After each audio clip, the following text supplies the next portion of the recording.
Last 2 நாளா social மீடியாவில் பத்திட்டு எறிகிற ஒரு விஷயம்னா அது தனுஷ் நயன்தாரா பிரச்சனை தான். எல்லாரும் சும்மா நயன்தாரா தனுஷ்னு பேசிட்டு இருக்கும்போது இது எல்லாத்துக்கும் ஆரம்பமே விக்னேஷ் சிவன் செஞ்ச வேலை தான் ஒரு தகவல் வெளியாகிருக்கு. நயன்தாரா தனுஷ் தனக்கு NOC கொடுக்காததுனால அவரை நேரடியா விமர்சிச்சு எழுதின லெட்டரை பெரும்பாலும் எல்லாரும் படிச்சிருப்போம். அது நயன்தாரா சைடு நடந்ததை அவங்க சொல்லியிருக்காங்க. ஆனா தனுஷ் வெர்ஷன் இதுவரைக்கும் யாருமே அதை பத்தி பேசல. இந்த வீடியோவில் நாம தனுஷ் தரப்பு வெர்ஷனை பத்தி தான் பார்க்க போறோம். அது மட்டும் இல்லாம நயன்தாரா விக்னேஷ் சிவன் ஜோடி போற எல்லா இடத்துலயும் பஞ்சாயத்தை இழுத்து வச்சிருக்காங்க. அதை பத்தியும் இந்த மொத்த பிரச்சனையும் 3 வருஷமா பிரிஞ்சிருக்கு. அது எல்லாத்த பத்தியும் பார்க்கலாம் வாங்க. யாரடி நீ மோகினி படம் தான் தனுஷும் நயன்தாராவும் சேர்ந்து நடிச்ச முதல் படம். அந்த படத்துல ஹீரோயினா நயன் தான் நடிக்கணும்னு டைரக்டர் கிட்ட ரெக்கமெண்ட் பண்ணி அவங்கள நடிக்க வச்சாராம் தனுஷ். அப்போல இருந்தே தனுஷும் நயனும் நல்ல ஃப்ரெண்ட்ஸா இருந்திருக்காங்க. அப்படித்தான் எதிர்நீச்சல் படத்துல ₹1 கூட காசு வாங்காம தனுஷ் ப்ரொடியூஸ் பண்ற ஒரே ஒரு காரணத்தினால ஃப்ரீயா ஒரு பாட்டுக்கு டான்ஸ் ஆடி கொடுத்திருப்பாங்க நயன்தாரா. இப்படியாப்பட்ட நட்புல விரிசல் விழ ஆரம்பிச்சது நானும் ரவுடி தான் படம் அப்பதானா. அதே மாதிரி விக்னேஷ் சிவனுக்கு தனுஷ் வாய்ப்பு கொடுத்து நிறைய உதவிகள் செஞ்சிருக்காருன்னு அவரே நிறைய பேட்டிகள்ல சொல்லியிருக்காரு. இப்போ பிரச்சனைக்கு வருவோம். முதல் வருஷம் நயன்தாரா ஏற்கனவே அவங்க சைடு பிரச்சனைய கொட்டி தீர்த்துட்டாங்க. அது முடிஞ்சு போச்சு. இப்போ ரெண்டாவது தனுஷ் சைடு வெர்ஷன் சொல்லணும்னா நானும் ரவுடிதான் படத்துல இருந்து ஆரம்பிக்கணும். அந்த படத்தோட பட்ஜெட் ₹6 கோடி. ஆனா அது கடைசியா முடியும் போது இருந்த பட்ஜெட் ₹18 கோடி. அப்பவே தயாரிப்பாளரான தனுஷ் செம கடுப்பாகி இருக்காரு. அது மட்டும் இல்லாம படத்தை இத்தனை நாளுக்குள்ள முடிச்சிடுவேன்னு சொல்லிட்டு அதை விட ஒரு மடங்கு அதிகமா நாள் எடுத்து ஷூட் பண்ணிருக்காரு விக்கி. இது அடுத்த கடுப்பு. அப்புறம் விக்கியும் நயனும் லவ் பண்ணிட்டு இருந்த சமயம் வேற. அது அந்த படத்துக்கு பாட்டு எழுதுறேன்னு 2 பேரும் கேரமேன்ல நிறைய நேரம் ஒன்னா செலவு பண்ணுவாங்களாம். ப்ரொடக்ஷன் காசுல தான் செய்வாங்களாம். இது எல்லாமே தனுஷ்க்கு தெரிஞ்சிருந்தும் விக்கி கேரியர்ல விளையாடக்கூடாதுன்னு அமைதியா இருந்தாராம்.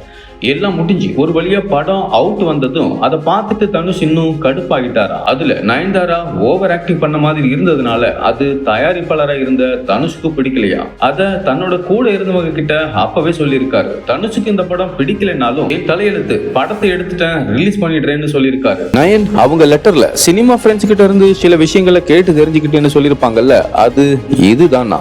நானும் ரவுடி தான் படம் டிஸ்ட்ரிபியூட்டருக்கு தான் பெரிய லாபமா இருந்துச்சான். தயாரிப்பாளரா தனுஷுக்கு அந்த படம் நஷ்டத்தை மட்டுமே கொடுத்துச்சு. வித்துட்டா போதும்னு கம்மி காசுக்கு தனுஷ் அதை வித்திருக்காரு. அதை பத்தியும் இது வரைக்கும் தனுஷ் எங்கேயும் யாருக்கிட்டையும் சொல்லலையா. அதோட நயனுக்கும் விக்கிக்கும் ஒரு கும்பிட போட்டுட்டு விலகி போயிருக்காரு.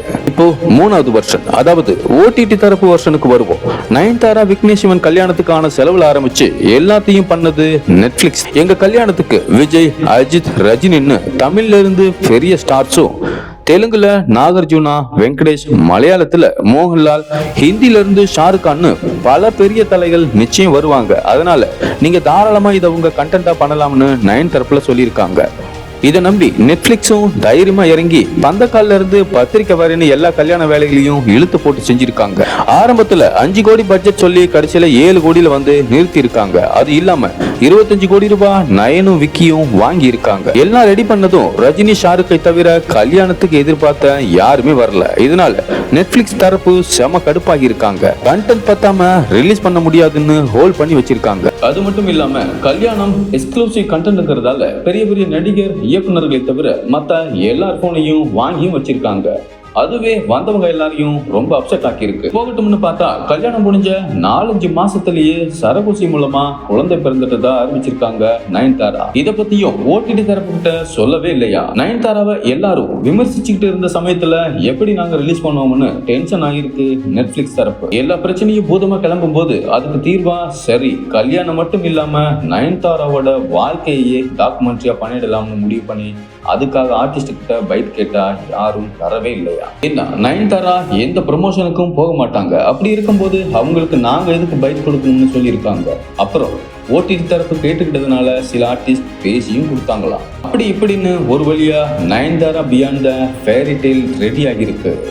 இங்கேதான் NOC பிரச்சனை ஆரம்பிச்சிருக்கு. விக்கியும் தனுஷோட தயாரிப்பு நிறுவன மேனேஜரும் ரொம்ப க்ளோஸ் ஃப்ரெண்ட்ஸா. விக்கி ஒரு பார்ட்டியில அவரை பார்த்து, உங்க தயாரிப்பு நிறுவன மெயில்ல இருந்து நானும் ரெவடி தான் பாட்டை நான் யூஸ் பண்ணிக்கலாம்னு எனக்கு ஒரு மெயில் மட்டும் அனுப்பிடான்னு சொல்லி இருக்காரு. விஷயம் பெருசா இருக்கிறதுனால அதை மறுத்த மேனேஜர் விஷயத்தை அப்படியே தனுஷ் கிட்ட கொண்டு போயிருக்காரு. அது எப்படி என்கிட்ட கேட்காம மேனேஜர் கிட்ட கேட்கலாம்னு தனுஷ்க்கு ஈகோ ஸ்டார்ட் ஆக, என்னால தர முடியாதுன்னு சொல்லியிருக்காரு தனுஷ். அது மட்டும் இல்லாம பல இடங்கள்ல இருந்து தனுஷுக்கு அழுத்தம் கொடுத்திருக்கு நயன் தரப்பு. அதுக்கு பிறகு நானும் ரெவடி தான் கிளிப்பிங்ஸ் யூஸ் பண்ணக்கூடாதுன்னு சொல்லியும் அதை டாக்குமெண்ட்ரியில யூஸ் பண்ணதுனால அவங்க கிட்ட காப்பிரைட் கேட்டு நோட்டீஸ் அனுப்பியிருக்காரு நடிகர் தனுஷ். அதுவும் நயன் சொன்ன மாதிரி 2 வருஷம்லாம் கேட்கலையா, இப்பதான் கொஞ்ச நாளைக்கு முன்னாடி கேட்டிருக்காங்க. அதை நயனோ விக்கியோ தனுஷை நேர்ல பார்த்தோ இல்ல போன்ல பேசியோ கேட்டிருந்தா கண்டிப்பா அவரே கொடுத்திருப்பாரு. இப்போ வரைக்கும் அவங்க தனுஷ் கிட்ட நேரடியா பேசல, அதான் பிரச்சனைன்னு சொல்றாங்க தனுஷ் தரப்பினர். இப்படியான சூழல்ல தான் டாக்குமெண்ட்ரி ரிலீஸ் டைம்ல தனுஷை பத்தி ஒரு ட்வீட் போட்டா அது தனுஷ்க்கு எதிராகவும் இருக்கும். ஒருவேளை தனுஷ் அதுக்கு ரிப்ளை பண்ணா நயன்தாரா டாக்குமெண்ட்ரிக்கு நல்ல பப்ளிசிட்டியாகவும் இருக்கும்னு நினைச்சு அந்த போஸ்டை போட்டாங்களாம் நயன்தாரா. ஆனா தனுஷ் நான் எதுவுமே பேச போறது இல்ல, சட்டப்படி இந்த பிரச்சனையை பாத்துக்கலாம்னு சொல்லி அமைதியாகிட்டாராம். இனிமேல் இந்த விஷயத்துல தனுஷ் கிட்ட இருந்து எந்த ரிப்ளையும் வராதுன்னு சொல்லப்படுது. இதுதான் ஒட்டுமொத்தமா உள்ள நடந்த பிரச்சனைன்னு சொல்லப்படுது. இந்த பிரச்சனை பத்தின உங்களோட கருத்தை கமெண்ட்ல சொல்லுங்க. நன்றி.